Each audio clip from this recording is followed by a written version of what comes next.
Greetings, everybody. This is for my U.S. History 2 students, concluding the discussion on progressivism, looking at Woodrow Wilson's New Freedom.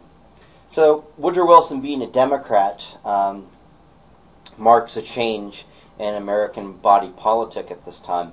The Republican dynasty, which had been entrenched in the White House since 1897, was broken in 1913 after the Roosevelt-Taft feud had split the party wide open in the election of 1912. Wilson and Roosevelt were closer in political philosophy than the campaign rhetoric suggested, as they both had the interest of the common man at heart to some extent relative to the time. In the campaign, Roosevelt, with his new nationalism, welcomed big business and asked only for a powerful federal government to regulate it. Roosevelt's new nationalism included not only the old Roosevelt's policy of honesty in government, regulation of big business, and conservation of natural resources, but a relatively new insistence on social justice. Also included in the new nationalism was his criticism of recent Supreme Court decisions, which had nullified social legislation in the states. Roosevelt felt the chief executive was, quote, the steward on the public welfare, unquote, and asserted the rights of the community over, quote, lawbreakers of great wealth, unquote. Wilson, with his new freedom, demanded free competition and the end of monopolies. He opposed Roosevelt's partnership of business and government. So, New Freedom. Wilson's New Freedom consisted of three points, basically, designed to foster the interest of the small capitalist versus the big corporate monopolies, the big trusts. Lower tariffs to deny the trusts an unfair advantage, changing the bank structure to make credit more available to small business, and new trust legislation to prevent big business from squeezing out the small competitor. So we'll look at those all in turn. So starting with tariffs, you have the Underwood-Simmons tariff. Wilson was determined to seize the initiative in law making, and on the very first day in office, he summoned Commerce to a special session to revise the country's old tariff system. Wilson stated, the tariff duties must be altered, and we must abolish everything that bears even the semblance of privilege or any kind of artificial advantage, and put our businessmen and producers under the stimulation of constant necessity to be efficient, economical, and enterprising, unquote. The tariff averaged duties from 39% to 25%, but more important, it added a number of consumer goods to the free list, making them cheaper to the common man, and eliminated protection of iron, steel, and various others products to the trusts. Duties were decreased on 958 articles and raised on only 86. To make up for the loss in revenue, the tariff levied a 1% tax on all incomes above $4,000, with an additional surtax for incomes above $20,000. Right, so this is actually good money back then. This was made possible by the ratification of the 16th Amendment to the Constitution in February 1913, which was, wait for it, the federal income tax. Banking and currency reform. While Congress was still wrestling with the Underwood tariff, Wilson presented a proposal to recognize the banking system. The need for overhauling our banking and currency system was almost universally recognized at the time, particularly after the panic of 1907. Right, panics is what we would call a recession or a depression today. The panic suggested financial power was concentrated in the hands of a small group of Eastern bankers who controlled the nation's credit and interest rate.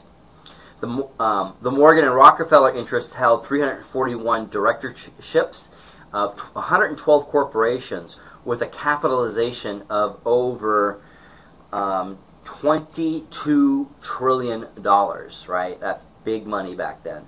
Oh, excuse me, $22 billion. $22 billion. Still big money back then.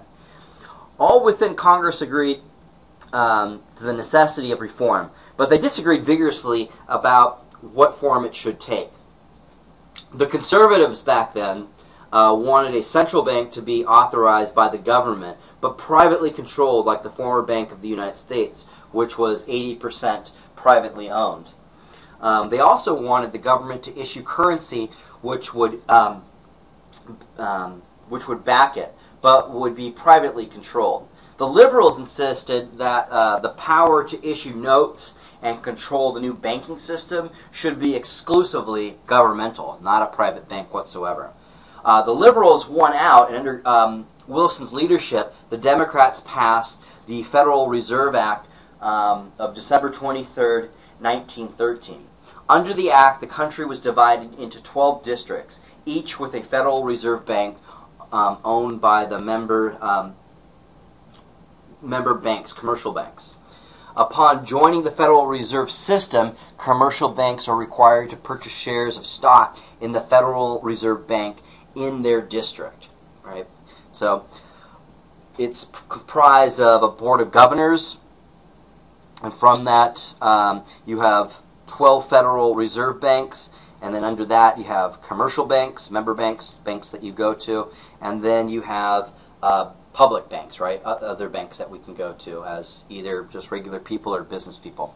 The Board of Governors was made up of 7 members of the board and are appointed by the President with confirmation of the Senate. The terms are 14 years and staggered so that one member is replaced every 2 years.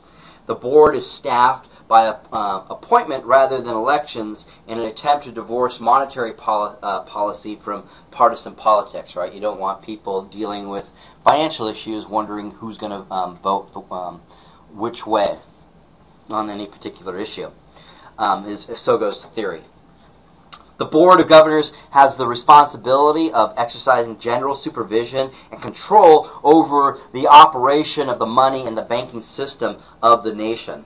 The board's action, which are to be in the public interest and designed to promote the general economic welfare, determine the basic policies which the commercial banking system is to follow. The major task of the Federal Reserve authorities is to manage the money supply in accordance with the needs of the economy as a whole. The Federal Open Market Committee sets the banking system's policy with respect to the purchase and sale of government bonds in the open market. The Federal Advisory Council is purely advisory and has no policy-making powers. The Federal Reserve System changed the American banking system from a privately owned and privately controlled to privately owned but publicly controlled. The best definition of the Federal Reserve System is that it is a banker's bank. Everything an average person does at a bank does at its Federal Reserve Bank. There are 2 major ways in which the Federal Reserve can exercise controls over member bank, commercial banks. The first is through the reserve requirement. The member banks were required to subscribe 6% of their capital, money, to the Federal Reserve Bank, which would be their reserve. This percentage could be raised or lowered when in need of currency. The commercial banks can, within limits, draw upon these reserves. The second method of control is through the discount rate. The discount rate is the interest rate that the banks are charged by the Federal Reserve to borrow money from its system. For example, if the discount rate at the Federal Reserve charge banks is 6%, then the banks would have to charge the consumer 9 to 10% to make a profit and to pay for business expenses. An important function of the Federal Reserve Bank is to provide facilities for the collection of checks or clearing checks for its member banks. Checks received by individuals or business and cashed at their banks are cleared through the Federal Reserve banks in their district. The law authorized a new type of currency, Federal Reserve notes. A function of Federal Reserve banks is put into circulation Federal Reserve notes, which constitute the bulk of the economy's paper money supply. The regulation of business, another example of how Wilson was conducting this so-called New Freedom Scheme. As soon as the tariff and banking reform bills were disposed of, Wilson appeared before Congress to ask legislation on trust and monopolies in January 1914. Congress responded with two bills. The first bill, the Clayton Act, which was designed to prevent the development of monopolies. The act prohibited discrimination in prices, which might tend to lessen competition and create a monopoly. The act aimed at plugging the worst loopholes in the Sherman Antitrust Act. And the law attempted to state definitely what practices and conditions would be considered interference with free competition. The second bill was the Federal Trade Commission Act, which established the Federal Trade Commission. The commission was designed to investigate violations of the antitrust laws. The basic objective of the FTC was the maintenance of free competition, which Wilson felt was the keystone to the American economy. With this legislation, said Wilson optimistically, there is clear and sufficient laws to check and destroy the growth of a monopoly in its infancy, unquote. But during World War I, the country needed big business, and consequently, judicial rulings became increasingly conservative. 20 years after the enactment of Wilson's antitrust legislation, when Franklin Delano Roosevelt came into office during the Great Depression, the trusts were as numerous and monopolies as powerful as ever, and the whole problem had to be studied afresh. So in pushing through his three-point program, again, lower tariffs, changing banking structure and currency, and new trust legislation, Wilson had demonstrated that he was a great leader of his party, of Congress, and of the nation. Wilson had asserted presidential leadership he had converted a states' rights party to an enlightened nationalism, right? And so that took quite a bit of resources and political capital to break through the loggerheads of the so-called idea of the Democrats' once tightly held states' rights ideology. He convinced the average citizen the government was at last his servant. Right? So, and again, a hallmark of what the progressive era was.